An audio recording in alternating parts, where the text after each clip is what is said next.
असल में गवर्नर जो है ये चाहता है इंपॉर्टेंस।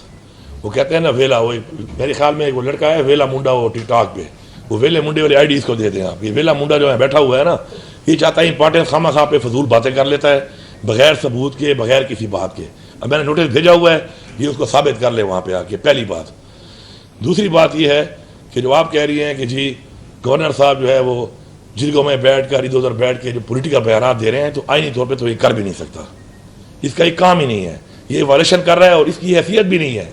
इसको ऊपर से बिलावल और जरदारी कहते हैं कि तुम इसको तंग करो, तुम इसको बयान दो। ये पहले बयान देता है, फिर जाके जब मैं थोड़ा सा यहाँ से प्रेशर डालता हूँ तो फिर जाके कहता है उनको कि जी मुझे तो वहाँ से कहा जाता है, अपनी जान खलासी कर लेता है। पर्ची पे आया हुआ बंदा है, पर्ची पे तुम्हारा ऑर्डर हुआ है, इस सूबे में तुम्हारा मैंडेट है नहीं।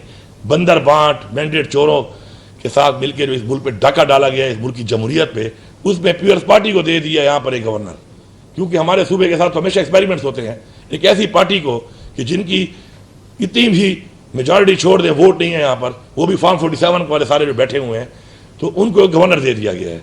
तो अब वो बेचारा वेला है, इसको मेरे ख्याल में रास नहीं आ रहा।